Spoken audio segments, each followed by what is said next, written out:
Smooth.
Good morning, everybody. Happy Tuesday. We have a decent show for everyone today. We're Crystal. Hey, today we have lots that we're going to try to get through this morning. So we're taking a look, of course, at those tariffs. What are they going to be? They'll be instituted tomorrow, quote unquote, Liberation Day. So looking at what we know and what the fallout is likely to be.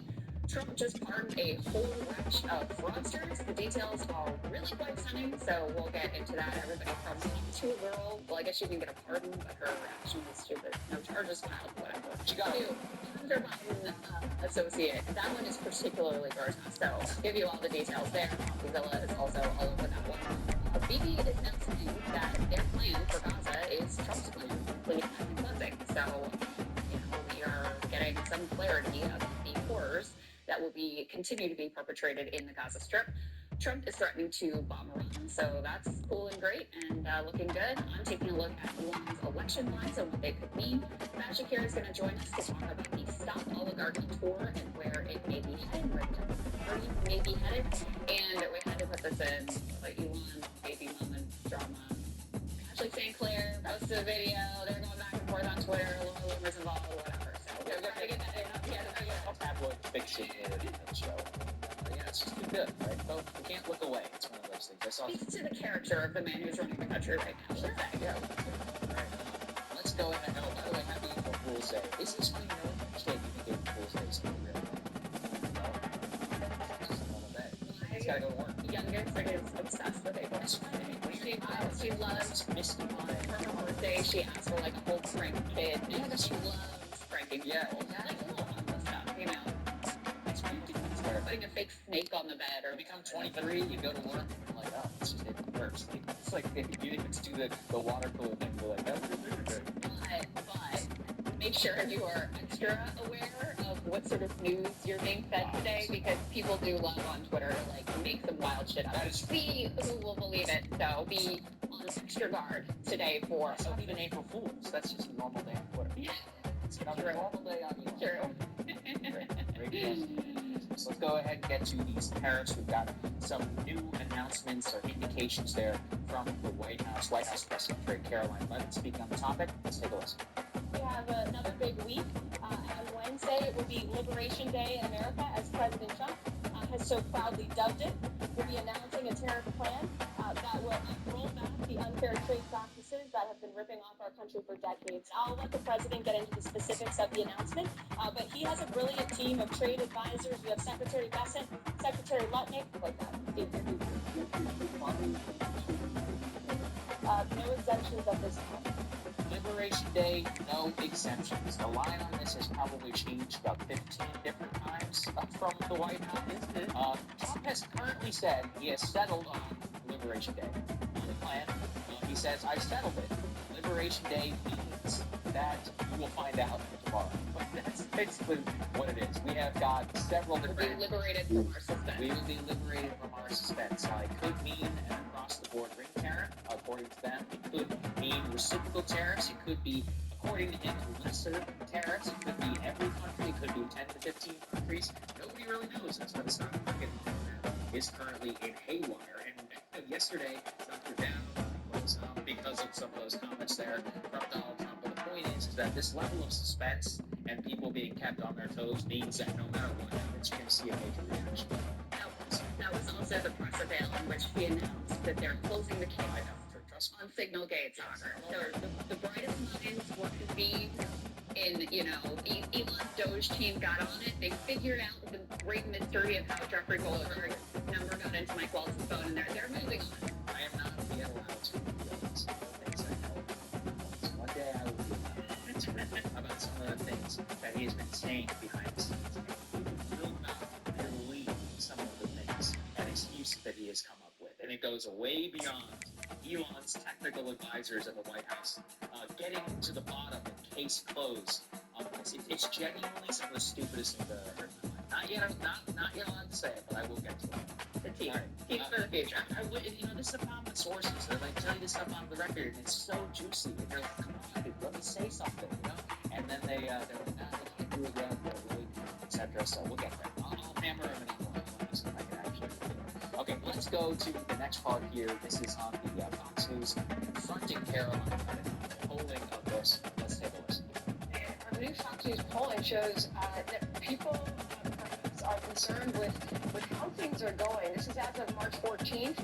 Those that say they disapprove 56%, more than those who approve of the president's handling of the economy is at 43%. And in that same polling, we asked about the most important issue facing the country today. And top of the list is inflation. And the economy is number 2, and jobs. Those are first and second as it goes down to political division and preservation of democracy. Is the president doing enough to answer the needs and demands of the American voter when it comes to the economy and lowering prices? The president and his economic team are working on this effort every single day. And the president is not only trying to fix the mess created by the previous administration's incompetence and reckless spending, he is trying to fix decades of unfair trade practices that have ripped our country off, that have sent jobs overseas, and that have forced millions of Americans out of their jobs. So, yeah, look, even Fox and all them, all the polling on this is now, pretty clear. People are that happy about it. Let's go put this next up on the screen to see just where the futures are right now. Literally, kind of as we speak. Yesterday, the S&P closed out by about 0.6. Right now, it's down by about 0.6. It's like basically flat. As I said, nobody has any idea of what's going to happen, which means that it's not, quote, priced in, and it does mean that there's going to be a massive correction, or it could be a massive correction, depending on what the policy that he announces on Wednesday. Yeah, well, and as we've said ad nauseam at this point, like, even if you wanted to, if you're like a tariff person and you're in favor of some version of this, you don't even have like a story to tell or anything to defend yet. So tomorrow, perhaps all will be revealed, maybe, or maybe he'll put something on and take it off again like he did previously, who knows.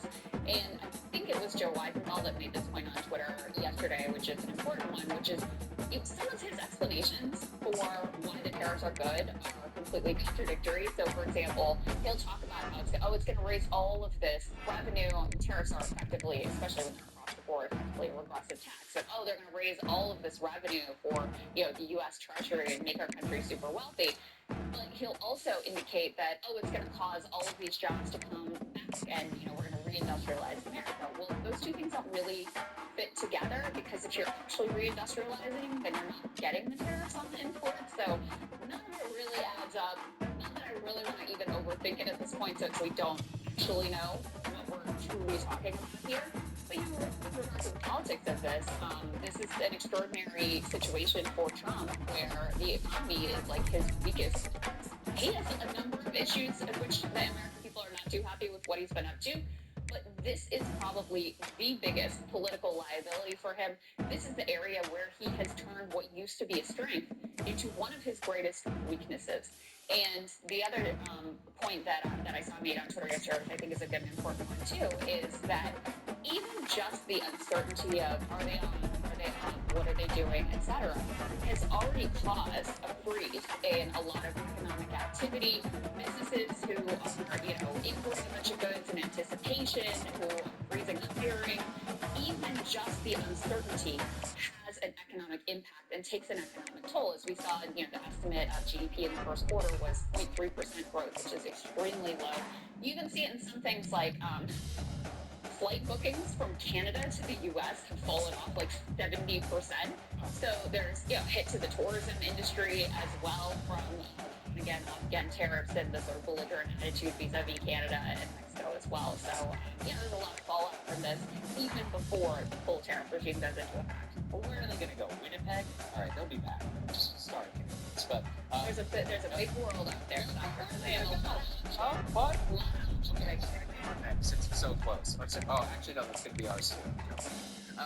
Coming back to the tariffs, to the tariff conversation, you're exactly right. And this is the problem with you and I run a business. Somebody says, hey, you may or may not have X amount of money in a month. And they're like, should we do any hiring? No, right? Do any hiring, right? That's right. This is obvious. Exactly right. This is how any normal person who runs a business is going to be thinking. This is why confidence, planning, and all of these other things, yes, even in an uncertain environment, it's never a sure thing, but to be able to make decisions, you want to have pretty good information about how things are going to go. When you have uncertainty, that causes a pullback, that's going to cause lack of spending, perhaps firing, and if we do see some major tariffs that go into place, there is no question that that's going to cause a major reaction. What's also interesting is about some of the reaction overseas. Let's go ahead and put this up there on the screen. Lots being made of this. I'm still actually trying to wrap my head around it. So China, Japan, and South Korea have announced, according to Chinese state media, but the Japanese and the South Koreans have not denied it, have said that they have agreed to respond to a U.S. tariff,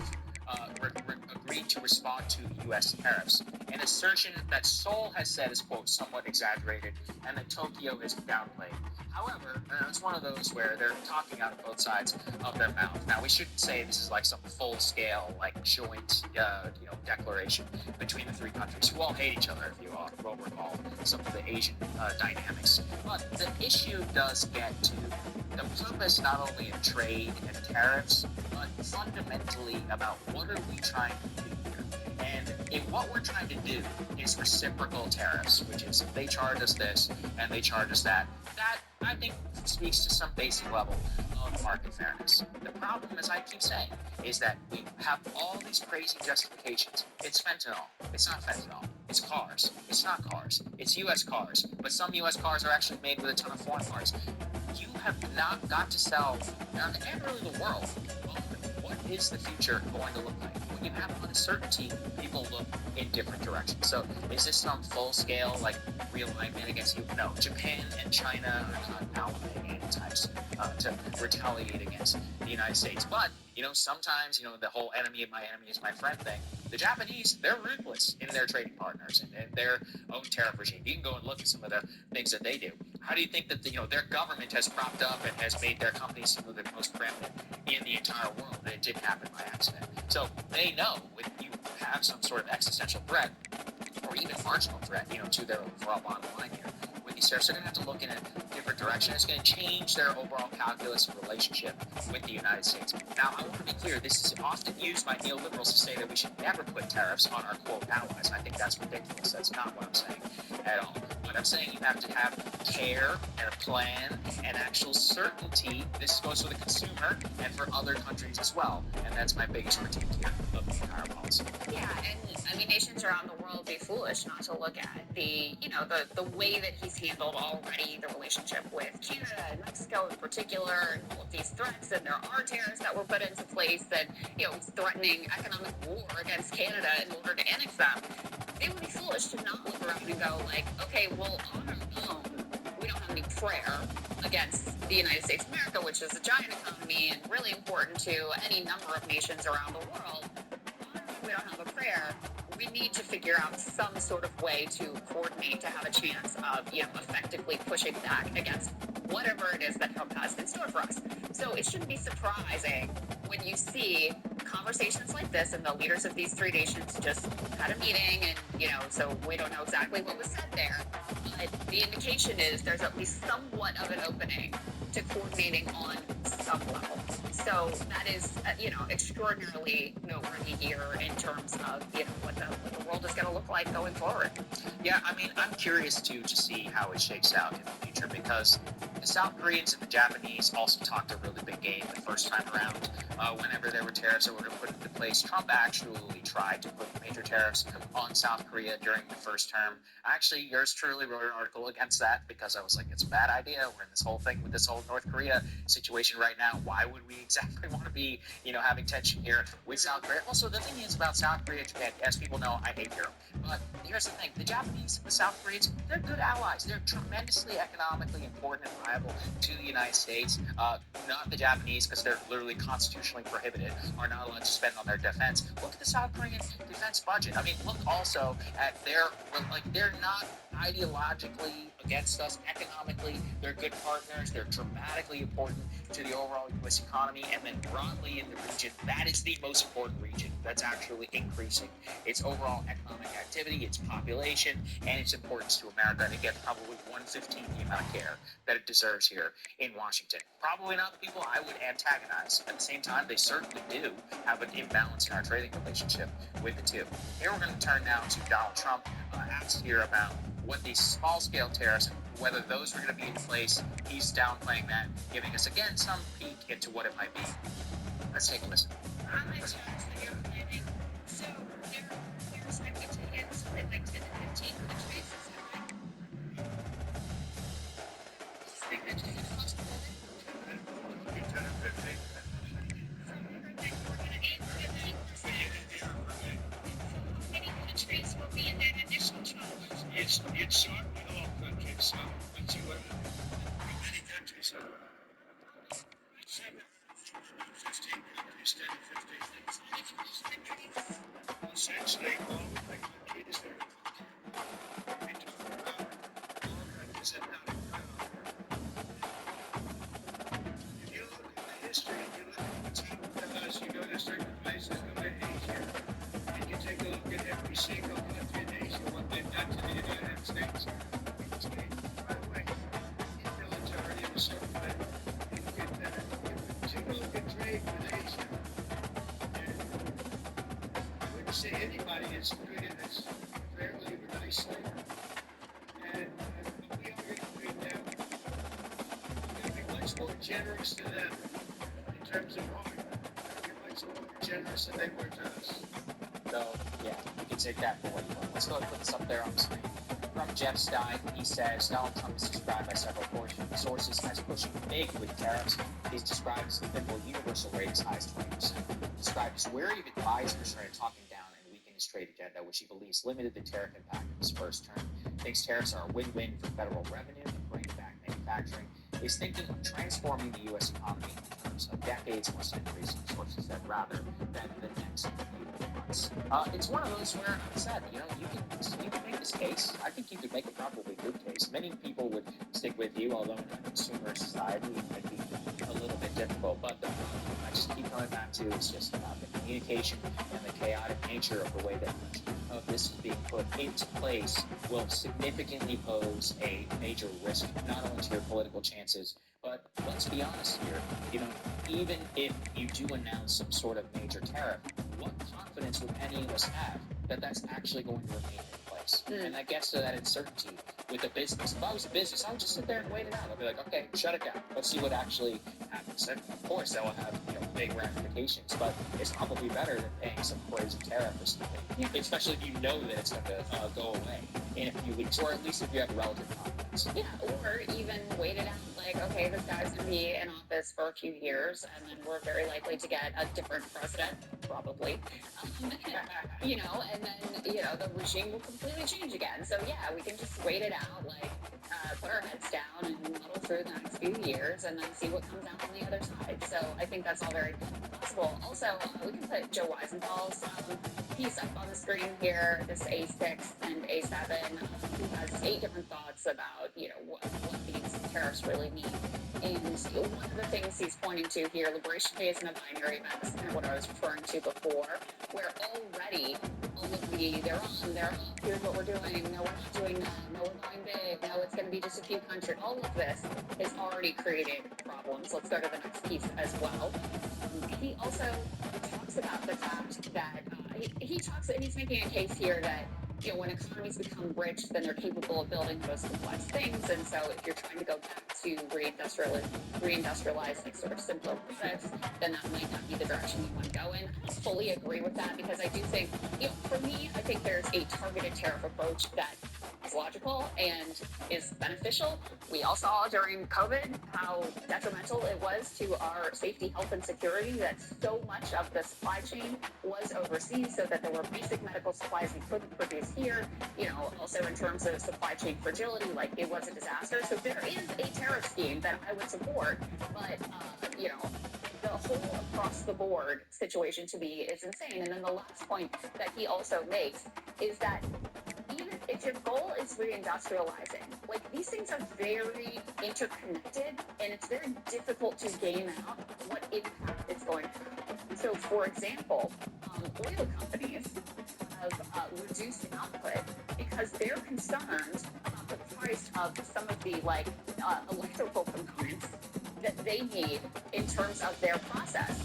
So, when you're doing this across the board thing, and it's not matched with any sort of concerted industrial policy, in fact, the government's going the opposite direction of rolling back some of the previous industrial policy that was put in place, it's also not even clear that you're going to get any of the results that you are aiming for here, whatever those are. That's really been spelled out by Trump in particular. But if we zoom out here, I think that the big picture is, yes, there is another potential economic paradigm that Americans could be open to that wasn't based around them being consumers of a lot of cheap goods from overseas. But if you are going to just take away the cheap goods and high prices and not offer any other alternative like benefits, then no, it's going to be dramatically unpopular. And you're also flirting with a stagflation situation in which growth is low or zero, you still have high inflation. That really makes it difficult for the Fed to do anything because, if they hike interest rates, then you're lowering growth even more. If they lower interest rates, then you're increasing inflation. So that's why that situation is so incredibly difficult to deal with and so dangerous and, is really a looming possibility right now. Yeah, to return just last thing, because I really like this argument that he makes. What he's talking about in terms of riches is monetary riches. riches. And that is what we need to redefine. So Joe has a great statistic that I learned. Well, one of the most important facts about the world is that in the last 15 years, China has become a global manufacturing powerhouse at the cutting edge of multiple industries. But the Shanghai Composite Stock Index is scarcely above where it was in 2009. So, I mean, you know what U.S. stocks are up from 2009? I literally don't know off the top of my head. It's probably hundreds of percent. Are we richer than we were in 2009? I would say no, absolutely not. In China, I would say, yeah, they're a lot richer in terms of they got drone deliveries, they've got the BYD, Xiaomi cars, their society, their overall like net growth and quality of life is dramatically increased. I mean, look, I'm just gonna sit here and admit it. Go to Shenzhen today. Go look at any video. Go talk to any person or look at anything in Shenzhen, in Chongqing, in any of these like major cities, even that you wouldn't even necessarily know, like the mid-tier cities of China, and tell me that they're not living better than you. Now, yes, they're living in apartments. Certainly, they don't have any crime. It's pretty safe. Train goes on time. There's, I can go on forever. These are different models of economic activity, but I think that's the point that he's trying to make about riches. We are richer in the sense that, yes, a flat screen television is much cheaper. Fantastic. We are richer in the sense that, yeah, I mean, to be honest, this iPhone in my hand isn't all that materially different than the iPhone 4 that I bought in 2010. No, it's just not. Like, be honest here. The camera quality is better, and also it's still manufactured in China last time that I checked. That's, I think, the point that he's trying to make about manufacturing and riches, as in the definition of riches financially is basically the one that the United States has decided to go all in on. He even says that. He's like, the greatest export of the United States is U.S. stocks and treasuries. Okay, great. I mean, it's definitely better off for it, right? We talk a lot about this in the chips context. The chips are all designed here.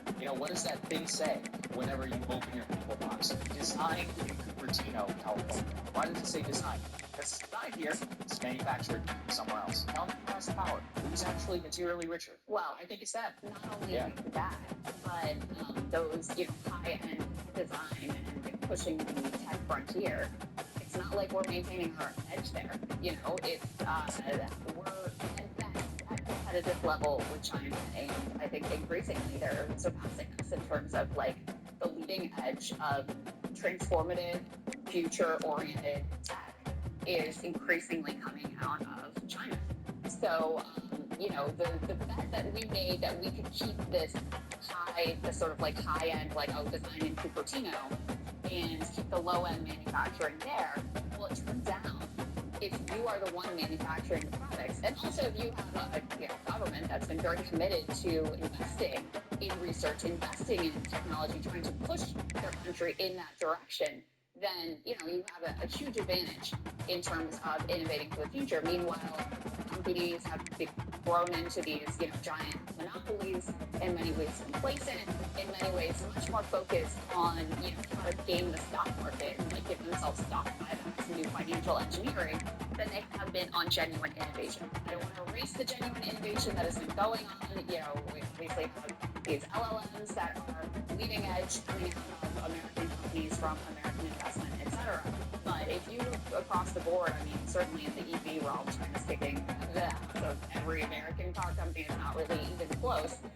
There was a post that was going viral on Twitter. Sagar tells me it's a little bit of a gimmick, but gives you a sense of like the sort of future-oriented direction that China is heading in. They just issued a commercial license for these like drone quadcopter taxis where you can, it's like a consumer hop in this. It's like some Jetsons kind of shit that they're contemplating here. And meanwhile, we're, like bumping the next Mach 2 of Boeing or whatever as well. And I have a stat. So since 2009, the S&P 500 is up, let's see, a total return on investment of 841%. The Shanghai index is up 2.28%. But, be serious. Yes, there are a lot of people out here. If you were lucky enough, had your 401k and all that, I think that's fantastic. But we should take a look at what the alternative economic model that is and what it means to be actually rich, and what that, the definition of that, to me, is not just where the S&P 500 is. Hey, if you like that video, hit the like button or leave a comment below. It really helps get the show to more. If you'd like to get the full show free and in your inbox every morning, you can sign up at breakingpoints.com. That's right.